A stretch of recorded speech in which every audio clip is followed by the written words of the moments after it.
What's up, everybody? Welcome to Mets Off Day Live. I'm your host, Michelle Margaux, and today I'm joined by host of the Mets Pod, Connor Rogers, and SNY contributor Jon Alba. We have a somewhat discouraging show because obviously the Mets are in the midst of a struggle, but we will try our best to keep it as productive as possible. So they're 1-8 in their last 9 games. Yesterday, they were no hit until they were down to their final out in the ninth inning. So throughout different points of this stretch, they've been lost offensively, defensively. They're pitching. Sometimes the effort doesn't seem all there. But we'll just start with the big picture. Connor, what is your concern level with the Mets right now? I think it has to be high because there's just a point in the year, Michelle, where you look at it and you can't keep saying baseball is such a long season and be careful what sample sizes you pick from. I think the glass half empty approach is this team's problems are pretty evident. The offense is terribly inconsistent, right? There's obviously stretches where they can have these long winning streaks, but then there's stretches where it's borderline uncompetitive that they go through these really rough patches. And then the second layer of it is the starting pitching is, burnt out the bullpen early in the year. And as much as Sean Manaea's back, Kodai Senga's back, you just have to wonder, you don't wonder anymore. It's not sustainable. Guys just have to be better at working longer into games. And that's a really, really scary combination. I love what they did with the bullpen at the deadline. But if you can't get to the bullpen to finish games, none of that will matter. I think the glass half full of it all is we are still waiting for Juan Soto, Pete Alonso, and Francisco Lindor to all be going at the same time. We've had stretches of two of the three going. We've had a lot of stretches where only one guy is hot. If maybe it's at the right moment that all three get hot at the same time, but it's starting to feel like that's more and more wishful thinking as we get deeper into this season. Yeah, and there's so much to unpack there. But Jon, this is your Mets Off Day Live debut. So Yes. welcome to Mets Off Day Live. What do you think this is? Is this a blip, or do you think this is a sign of something deeper? Well, there are no two other people I'd rather be sharing the screen with than you two, so I appreciate that. Listen, I think Connor nailed it, where at some point the proof is in the pudding, right? And you talk about that top half of the lineup. Francisco Lindor specifically, Brandon Nimmo, and Juan Soto all hitting well below their career OPS numbers.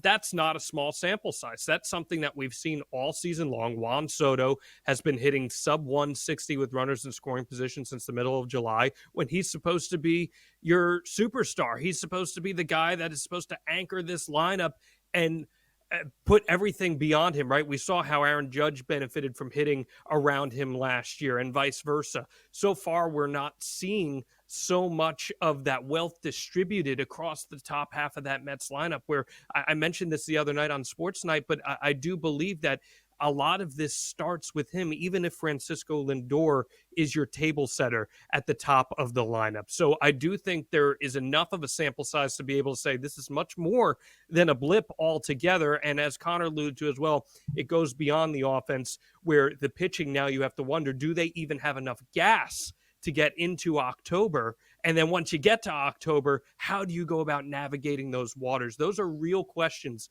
that the Mets have to face. Connor, do you think there's any lineup or roster changes that the Mets might make to spark the club?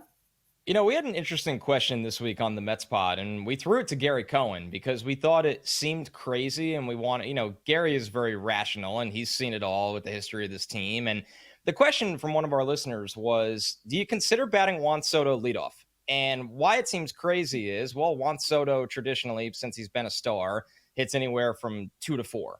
And obviously, he's supposed to be your big run producer. But like Jon said, that hasn't been the case this year. And then you do look at some teams, whether it's the Dodgers with Ohtani, obviously the Phillies have done this with Schwarber, where they like the power bat leading off, especially the power bat that draws a lot of walks.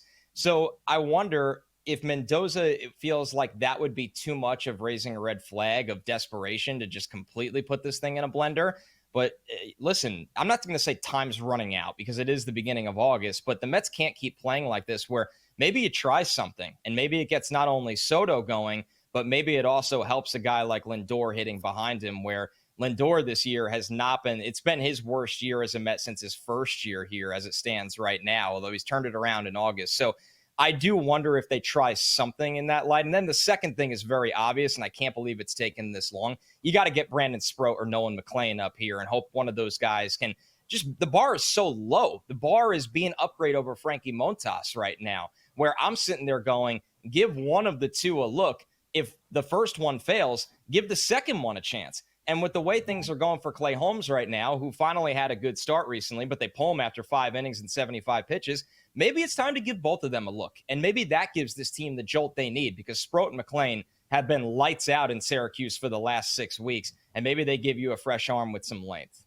Well, maybe they don't want to mess that up for them. And that's kind of choosing the future over the present right now. But Carlos Mendoza said after the one-hit loss that the coaches are, quote, working really hard. They continue to have those discussions with the players, end quote. But he also implied that it's on the players to execute. And John, you noted on X that this sounded like a pointed message towards the players.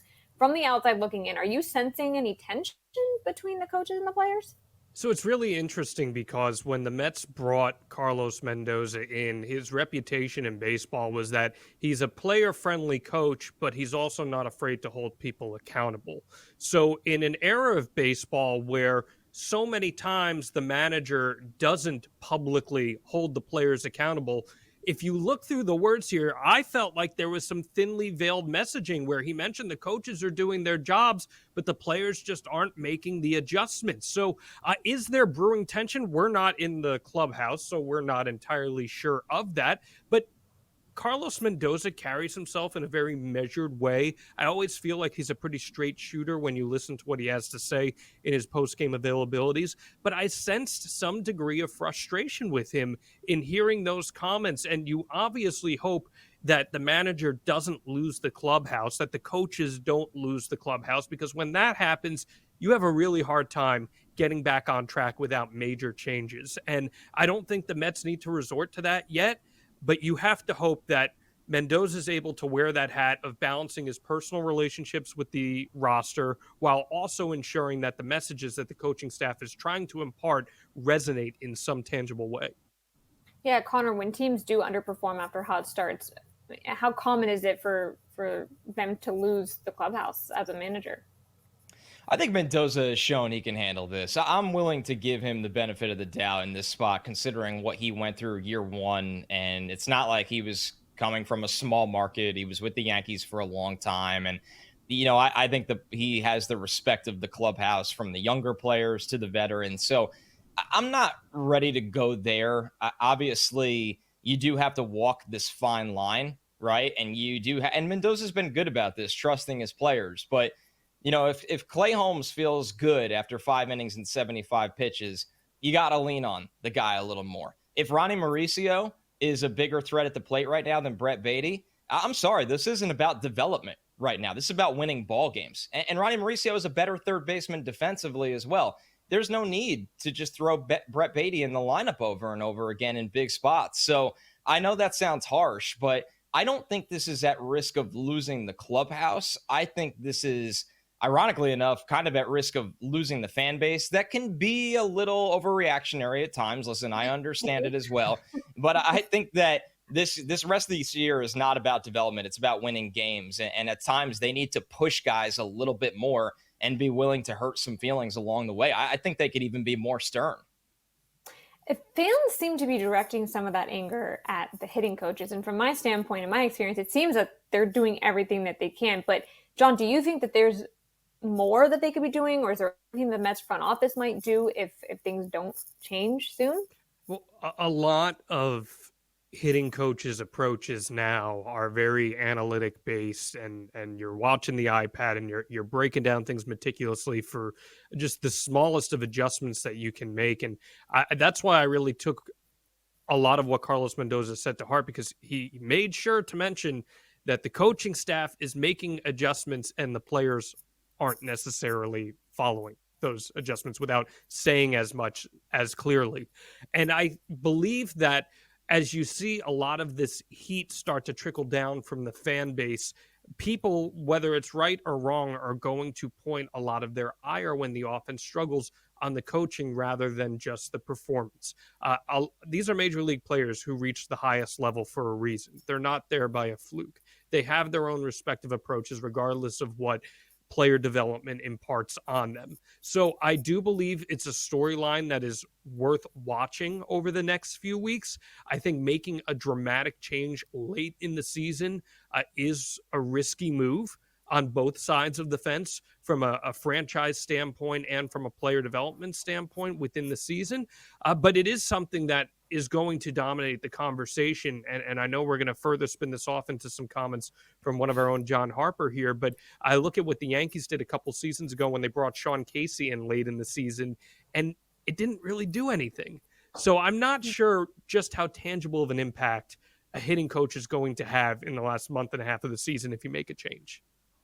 Yeah, well, you alluded to it. John Harper wrote an article for SNY.TV basically saying that they should bring back former Met JD Martinez as a supplemental hitting coach and bring some good vibes to the clubhouse. I personally love the idea. I know you mentioned that Sean Casey didn't work as well. But Connor, do you think this is something the Mets should consider to just bring another voice to the Mets, and the struggling hitters, or do you think that they already have just too many voices coming at them with analytics and the coaches and all that? Yeah, the latter part of that question, Michelle's a really good point. You do want to be careful, especially with a lot of younger players. The Mets are a weird balance, right? Because how much is a coach going to tell, Juan Soto what to do, right? But then you do have this pool of younger players at the bottom of the lineup that clearly have bought into everything they've said, and at times it's hurt them. Francisco Alvarez in the beginning of the year, and then he went back down to Syracuse and has really turned it around. And the highs and lows of Brett Beatty, the highs and lows, especially the power with Ronnie Mauricio. When Acuna was here, obviously just not consistently hitting. So you do want to be careful. I thought the idea was really interesting. And my take on it is it can't hurt, I don't think. Once again, this goes back to my last answer. It's time to stop worrying about hurting feelings. If you're worried about bringing in a voice like JD Martinez because you're worried about what the guys are in charge of the hitting responsibilities will think of that, well, then at the end of the day, show more results, right? That's how it is. It's a results. The expectations for this team were too high right now to be worrying about feelings in that regard. So I guess I'd be surprised if this is something JD Martinez would be interested in at the moment right now. But at the same time, if he picked up the phone, obviously there was a good dynamic with him in this clubhouse before. I don't think there's any way it can hurt. A lot of these guys have their own individual hitting guys. Like they work with guys all over the country. They fly guys into their hotels to help them out. Like, I just don't know how much another voice, as much as I love JD Martinez and I know how big of an influence he had on the Mets hitters last year. And I'm sure he could help people individually, but like to expect that it would, like JD Martinez would magically change everything it's a little unfair, I think, to expect. But it's more John, of a spring training move. That's something you do in spring training for instructionals. Once again, I think Mendoza wants to be careful about showing panic here. I mean, let's not forget what the Mets record is, as bad as things are right now, where you don't want to look overly desperate and you do want to trust your process. So it's a very fine line. And JD also has a blossoming pickleball career as a professional, may I add. So who's to say? TikTok career. He's on to bigger and better things apparently than helping people hit. John, do you think that Stearns has any regret not making a bigger splash at the deadline? It seemed like a really big splash at the time, but critics say that there could have been more. Yeah, I think a lot of Mets fans wanted a little more offense at the trade deadline. But the one thing that I'll caution is not a lot of big bats throughout Major League Baseball really ended up moving. Eugenio Suarez was the headliner, and everyone knew he was going to get traded. Ryan McMahon went to the Yankees. But there weren't a lot of high contact guys who can generate a big pop in a lineup that got moved. They went with Cedric Mullins for a little bit of outfield depth, and he can add some speed on the base pass and some good defense as well. But the market just didn't dictate that this year. This was a reliever-friendly trade market that you saw all of those moves throughout baseball. I can't remember the last trade deadline we had where this many relievers were on the move. And that's because of, I think, a major shift in the game with how people put focus on the bullpen. You look at last year's World Series with the Dodgers, the bullpen carried 42% of the innings. So there's a big shift in how we look at baseball. And I think that's what ended up shaping how the trade deadline played out. Could the Mets have used another bat? Sure. Were there that many other bats out there that you could have acquired without having to give up a really big return? I'm not really sure there were, Michelle. Connor, what do you think about that? Yes, the supply was tough at this deadline, right? I mean, at the end of the day, you weren't going to be able to get starting pitching as we saw. And I think that, You look at this lineup right now, it doesn't matter how they supplemented it with an extra DH. If the big three or even big four, if you want to put Nimmo in this conversation, aren't rolling. I mean, so are you going to go give up a top 5 to 8 prospect for a minor upgrade at DH? And then at the end of the day, if those guys are rolling, yes, you love that. But if they aren't, is it that big of a difference? So I didn't have a problem with the deadline at all. I thought this team needed a starting pitcher. I also knew that market, the supply of that market was severely limited, but they needed a center fielder. They got that in Cedric Mullins. At the end of the day, you look at all the money and resources invested into this lineup, it just simply has to produce. Yeah, we talked a little bit about it earlier, so I want to go back to it. But the back half of the lineup has flash potential, but the Mets struggle when Lindor, Soto, and Alonso slump, especially all at the same time. So do you, John, have faith in the bottom half of the lineup to win games while the big 3 or 4 are struggling? No, and it's not even so much an indictment on the Mets' bottom third per se. When in Major League history has a bottom third of a lineup carried a team to the playoffs? It just doesn't happen. You need that lineup balance going from 1 through 9. And the idea is you plug and play guys that can supplement one another when someone is struggling. And if you're relying entirely on the bottom third of your lineup to produce for you, well, what happens when you turn around to the top? When Francisco Lindor is supposed to be the one to establish the tempo for your lineup, as I was talking about before. When Juan Soto is supposed to be the guy who's driving in runs. When Pete Alonso is supposed to be the guy to give you the big pop.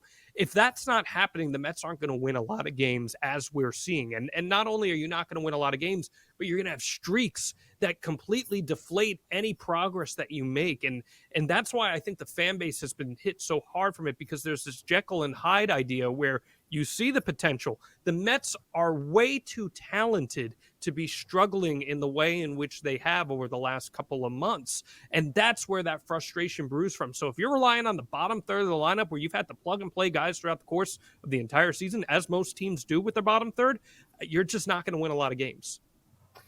Why do you think that Lindor, Soto, and Alonso have gone cold together? It's happened a couple times this season. Is it pressing? Are pitchers exploiting specific weaknesses? What is it? It's a tricky one, Michelle. I think the Mets are even kind of scratching their heads at this one right now. I think we know Lindor is a streaky player. He's the easiest one to figure out, where it's the thing that we haven't really put our finger on yet. It's weird he got off to such a hot start, right? First month of the season at 872 OPS, and then June and July an OPS that was under 630. So that's what's really weird with Lindor. Now, August has been good again, but he is somebody that will be really, really streaky. Pete Alonso, for as good of a season he's had, it's just been a giant roller coaster. First month of the season, OPS over 1,100. Next month, under 700. Next month, back over 900. And then once again, it goes back below 600, and now it's back over 1,100. It's just literally a giant roller coaster, where Soto is the most perplexing one, right? Because all-star caliber players in Alonso and Lindor, their highs are extremely high, but they've been on the roller coaster all year. Soto is the most perplexing one, because you have June where he went nuclear. He almost had a 1,200 OPS. Outside of that, he has not had a month this year where his OPS has been 800 or higher. He's just been a 750-ish kind of OPS guy, and that is not what you expect from a $50 million player. So you kind of wonder if Soto gets hot at the right time down the stretch here, because he's so due for that kind of month. What does this look like? But I'll say this for Soto, and I know he played in New York last year, but it's still different when you're with an entirely new franchise back in the National League. We've seen history show us time and time again, Beltran, Lindor, the list goes on and on. Typically, the first season is the most underwhelming guy for big acquisitions for the Mets, and then they get comfortable. The Mets need Juan Soto to be comfortable and back to himself exactly now at the perfect time, because I think Lindor and Pete are going to be fine down the stretch. They've shown in this moment before that they can play their best baseball, and I think they will find it again. Totally. I totally agree. All right. Well, we got to talk about the other big storyline here. Pitching hasn't been the dominant force that they were at the beginning of the season. No Mets starter, aside from David Peterson, has completed 6 innings in more than 50 games. So Clay Holmes was the last to do it, other than David Peterson, on June 7th. And since then, starters have compiled a 4.74 ERA while ranking 28th in innings pitched. John, obviously injuries have played a part in that, But are you concerned with the fact that Mets pitchers specifically aren't going deep into games, or do you think this is just the state of baseball right now? It's an interesting question because on one hand, as I alluded to before, with how bullpen heavy baseball has gotten, it is a state of baseball. But you do need those outings where a starter can just level up and take you into the seventh inning or beyond.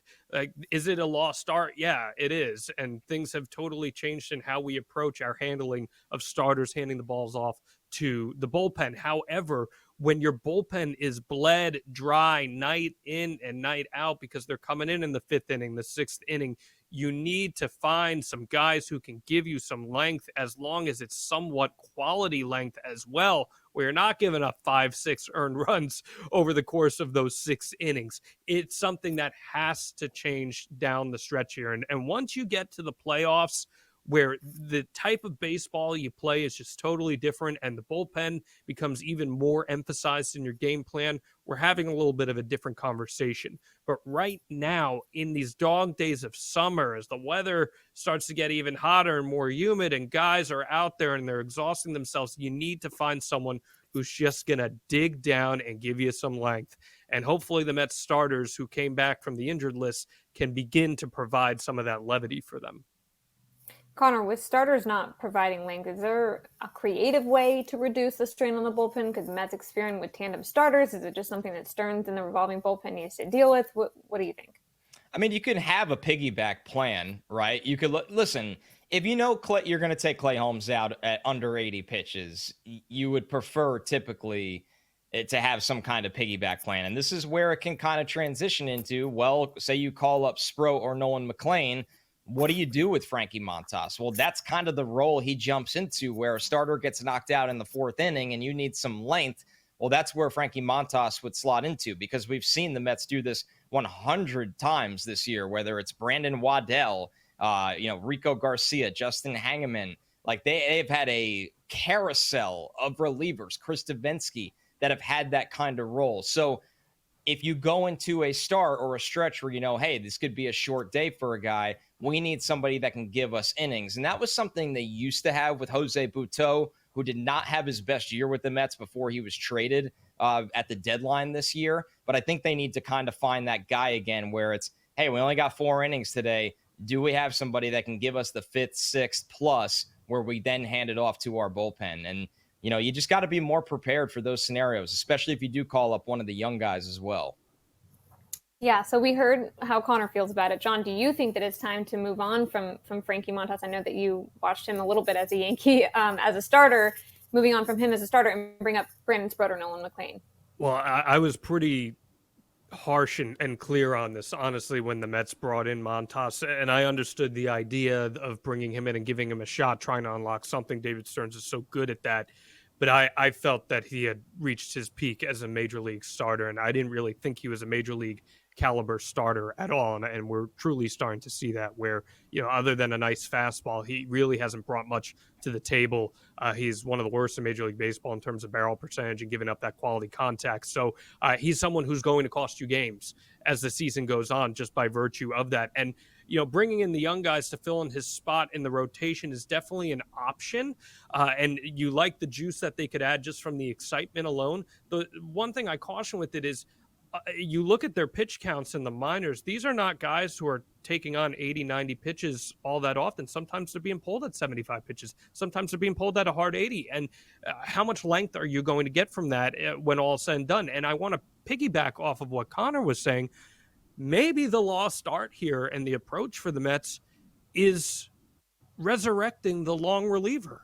That doesn't really exist in baseball anymore, with how things have changed, where everything is on an inning by inning, batter by batter basis. But because the Mets do have some young guys who can give them a little bit of length here, maybe instead of forcing them into the rotation, if they could provide several times throughout the week, they could step in a long relief role. Maybe that's a temporary solution for the Mets. Okay, well, piggybacking on that, Clay Holmes has surpassed his career innings total with 122 and a third innings pitched this season as a 4.50 ERA since July. He's got to be gassed. Like, let's be honest, with the way that he's pitched his whole career, this is not something he's used to. Connor, would you want to see them move Holmes to the bullpen or keep him as a starter? I mean, he was in the closer role for many years, but he also could provide long relief, like Jon said. Right. I think that will eventually happen. Why I give him at least another start here down the road is, number one, he looked fine in his last start, and they were very careful, which, if the Mets know that, then maybe those days are numbered of him being a starter this year. But you got to solve your most pressing problem first before you move to your second one in the rotation, and that's Frankie Montas. And I know we're just really, really hammering this one, but you can't solve two starting pitching spots in one singular week, right? And for those that counter and say, well, bring up McLean and Sproat, okay, we'd love to see that. But what if one of the two struggles, like most guys making their debut typically do? Then do you just go back to Holmes or Montas? That gets really, really messy. So give Holmes at least another start or two. Get Sproat or McLean up here for the Montas start fairly soon, which should be, I would think next week, although they haven't shown a lot of urgency around this for this weekend, that's for sure. And then eventually you're going to transition Clay Holmes, I think, to the bullpen. And because if you get into a playoff series, right, we know Senga, Minaya, and Peterson are going to be starting. The big question is, what is your plan for a game four? And maybe you go the route that the Dodgers won a World Series on last year, and your game four would be some variety of a bullpen where, hey, can Clay Holmes give us 2 or 3 innings, and then somebody else gives us 2 innings, and then we're in a typical bullpen spot anyway. So not right now, because I don't think you can. But do I think Clay Holmes is making starts in September? No, I don't. Yeah, that was really well said. Very succinctly, perfectly said, actually.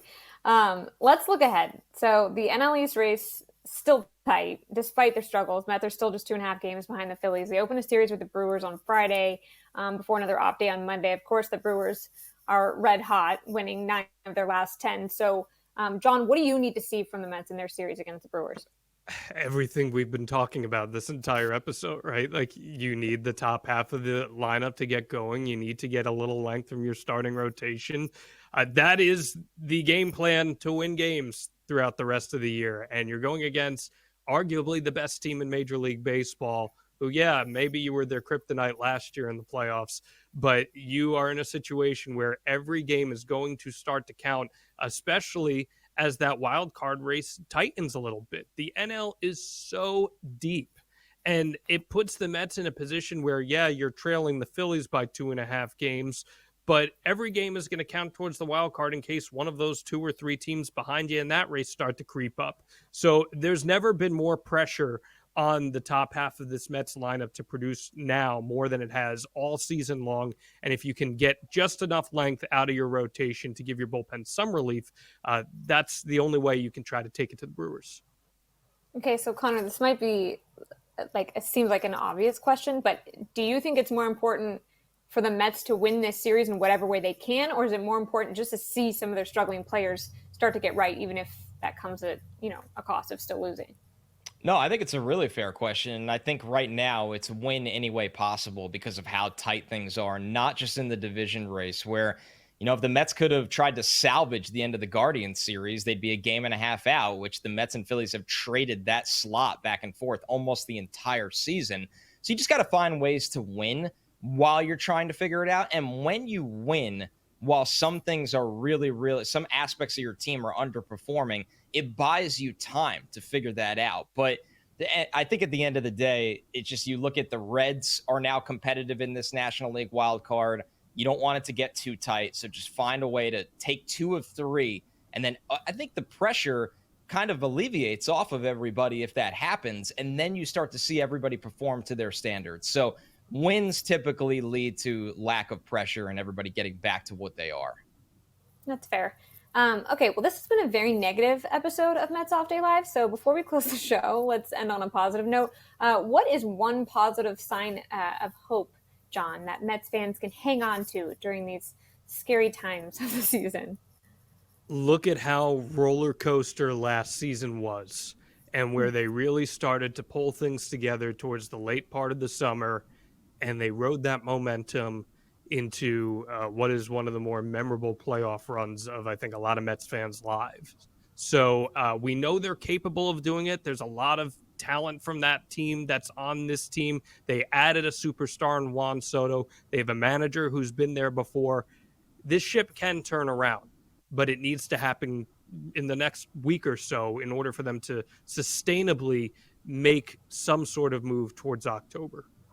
I said this on Baseball Night in New York the other day. I, in 10 years of covering Major League Baseball, have never felt more faith in a team when they're down in late innings. Like I just feel like they could always turn it around at any point. Like that's how special this team is last year, this year. Connor, what do you think is your positive sign? I think I'll close with kind of what I opened with. We have not had a 3 to 4 week stretch this season where Lindor, Alonso, and Soto are all going at the same time.